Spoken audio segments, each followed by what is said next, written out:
नमस्कार। Centre for political strategy and research यानी CPSR की तरफ से पेश किए गए इस बेहद खास विश्लेषण में हम सबका स्वागत है। देखिए, आज हम जिस विषय पर बात करने वाले हैं ना, वो बहुत ही दिलचस्प है। आज हम बिना एक भी पॉइंट छोड़े राजनीति में एक सफल लीडर बनने का पूरा step by step guide decode करेंगे। बिल्कुल जीरो से लेकर सत्ता के टॉप तक पहुंचने का ये एक परफेक्ट रोड मैप है। तो चलिए बिना किसी देरी के इसमें गोता लगाते हैं। और हां, आगे बढ़ने से पहले ऐसे ही कमाल के और रणनीतिक विश्लेषणों के लिए लाइक और सब्सक्राइब करना बिल्कुल मत भूलिएगा। अब शुरुआत करते हैं एक बहुत ही पावरफुल विचार के साथ। अमेरिका के पूर्व राष्ट्रपति बराक ओबामा का एक कोट देखिए। सच कहूं तो ये एक बहुत बड़े भ्रम को तोड़ देता है।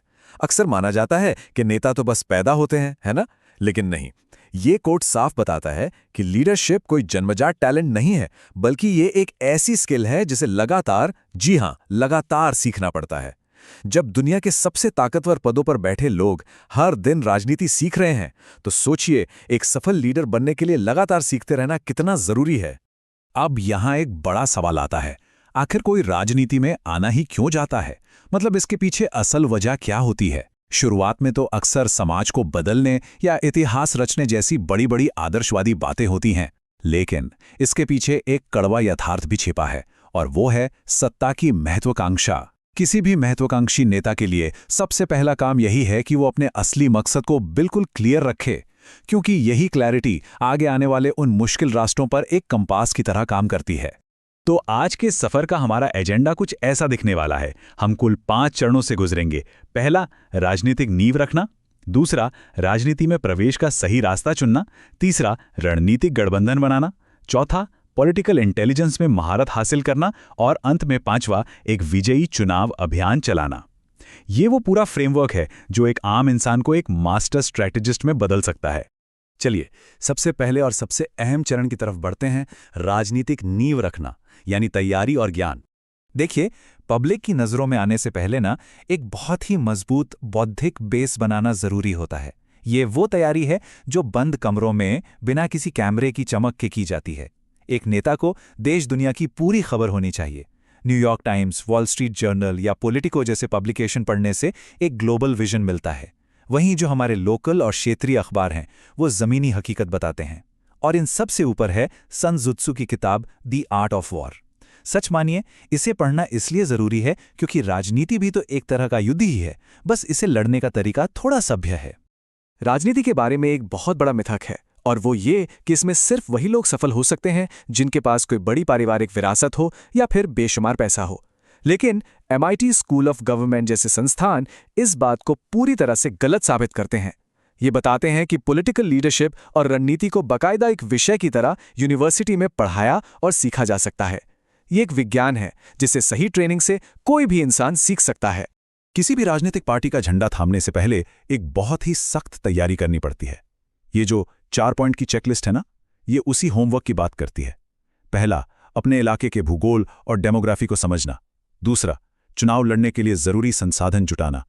तीसरा, एक ऐसी टीम बनाना जो पूरी तरह वफादार हो। और चौथा, अपने पूरे कैंपेन की एक सॉलिड प्लानिंग करना। इस होमवर्क के बिना मैदान में उतरना बहुत बड़ी भूल हो सकती है। अब आते हैं दूसरे चरण पर, प्रवेश का मार्ग चुनना, यानी सत्ता तक पहुंचने के वो 5 रास्ते।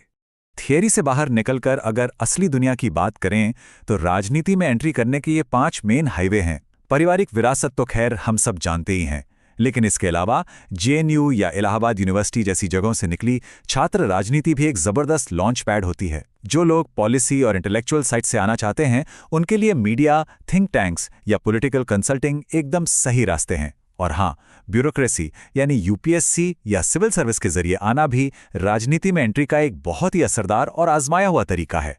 राजनीति में एंट्री का रास्ता चुनने के साथ ही ना एक बहुत बड़ा रणनीतिक फैसला लेना होता है, और वो है भूगोल का।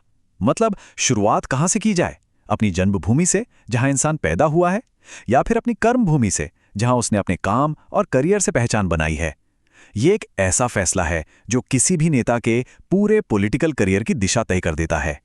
हमारा तीसरा चरण है रणनीतिक राजनीतिक गठबंधन बनाना, सत्ता का नेटवर्क। देखिए, तैयारी हो गई, एंट्री हो गई, लेकिन राजनीति में अकेले कोई कुछ नहीं कर सकता। नेटवर्क तो बनाना ही पड़ेगा।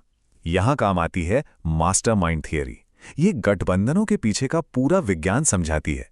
जब दो नेताओं के दिमाग की फ्रीक्वेंसी एकदम सिंक हो जाती है ना, तो वो एक ऐसी कंबाइंड पावर बनाते हैं जो दोनों की अलग अलग ताकतों को मिला दें, उससे भी कहीं ज्यादा बड़ी होती है। अगर हम इतिहास उठाकर देखें तो ऐसी कई राजनीतिक जोड़ियों ने इसी थियरी के दम पर सत्ता के शिखर को छुआ है। अब गठबंधन बनाने की दो बहुत ही अग्रेसिव रणनीतियों पर नजर डालते हैं। पहली है गॉडफादर नीति। इसका सीधा सा मतलब है कि किसी बहुत ही सीनियर और पावरफुल नेता का आशीर्वाद या सपोर्ट हासिल कर लेना। और दूसरी है दरबार नीति।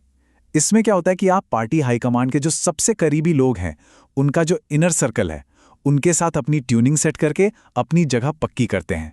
राजनीति की सीढ़ियां तेजी से चढ़ने के लिए इन दोनों रणनीतियों को समझना बहुत जरूरी है। लेकिन पता है, इन सारी बड़ी बड़ी और भारी भरकम रणनीतियों के बीच एक बहुत ही सिंपल और ग्राउंडेड सच्चाई भी है। वो ये कि एक मजबूत नेटवर्क बनाने के लिए पहले खुद एक अच्छा दोस्त बनना पड़ता है। किसी भी बड़े और प्रभावशाली इंसान से मिलने के बाद उसे अपने हाथों से लिखा हुआ एक छोटा सा थैंक यू नोट भेजना कई बार किसी भी महंगी और जटिल स्ट्रैटेजी से ज्यादा काम कर जाता है। अब आते हैं चौथे चरण पर, यथार्थवादी राजनीतिक बुद्धिमत्ता में महारत, यानी मैकियावेलियन यथार्थ। ये चरण आदर्शों का चश्मा हटाकर सत्ता के सर्वाइवल की असली और कठोर सच्चाई दिखाता है। पॉलिटिकल इंटेलिजेंस का सबसे पहला और शायद सबसे कड़ा नियम यही है, कभी भी अपने बॉस यानी अपने सीनियर नेता से ज्यादा स्मार्ट या श्रेष्ठ दिखने की गलती मत कीजिए। अपनी काबिलियत को हमेशा इस तरह से कंट्रोल में रखना चाहिए कि सीनियर नेता को लगे कि बॉस वही है और उसे पूरा सम्मान मिल रहा है। सही मायनों में यही वो सीक्रेट है जो राजनीति में लंबी पारी खेलने में मदद करता है। एक और बहुत ही प्रैक्टिकल बात समझते हैं। राजनीति में हर किसी के साथ एक जैसा बर्ताव करना ना एक बहुत बड़ी रणनीतिक भूल होती है। इस पॉलिटिकल जंगल में ये पहचानना आना चाहिए कि कौन भेड़िया या लोमड़ी है, यानी कौन शिकारी है, और कौन भेड़ या खरगोश है, यानी कौन शिकार है। सामने वाले का नेचर पहचान कर ही अपने बर्ताव को उसी के हिसाब से ढालना एक असली रणनीतिकार की पहचान होती है। राजनीति में टाइमिंग ही सब कुछ है। एक कामयाब नेता इन तीन अलग अलग फेज को बहुत अच्छे से समझता है। पहला, संघर्ष का समय, जब इंसान को सिर्फ और सिर्फ धैर्य रखना होता है। दूसरा, अवसर का समय, जब मौका मिलते ही पूरी ताकत से खुद को साबित करना होता है। और तीसरा, समापन का समय, जब सत्ता हाथ में आ जाती है और अपने लक्ष्यों को पूरा करने के लिए उसका बिल्कुल निर्ममता से इस्तेमाल किया जाता है। फाइनली हमारा पांचवा और आखिरी चरण, विजयी अभियान चलाना, यानी जमीनी रणनीति। अब हम बंद कमरों की रणनीति से बाहर निकलकर सीधे चुनावी रणभूमि में आ गए हैं। चुनाव अभियानों को अगर ध्यान से देखें तो ये दो हिस्सों में बटे होते हैं। एक तरफ होती है हमारी वायुसेना, जो मीडिया, सोशल मीडिया और टेक्नोलॉजी के जरिए नैरेटिव की बमबारी करती है और पूरा माहौल सेट करती है। और दूसरी तरफ होती है थल सेना, यानी हमारे जमीनी कार्यकर्ता और बूथ मैनेजर्स, जो घर घर जाकर असली वोटर्स को पोलिंग बूथ तक खींच कर लाते हैं। चुनाव जीतने के लिए इन दोनों का परफेक्ट कॉम्बिनेशन होना एकदम मस्ट है। क्या आपको पता है कि एक सॉलिड चुनाव अभियान की तैयारी के लिए कम से कम 12 महीने का टाइम चाहिए होता है? जी हां, पूरे 1 साल।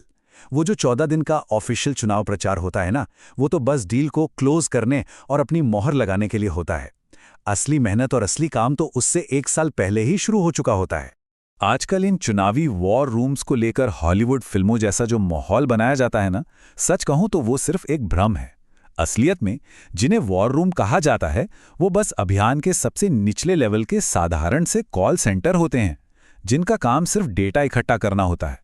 जो असली रणनीतिकार होते हैं वो तो बंद कमरों या होटल के कमरों में बैठकर पूरे चुनाव का गेम प्लान बना रहे होते हैं।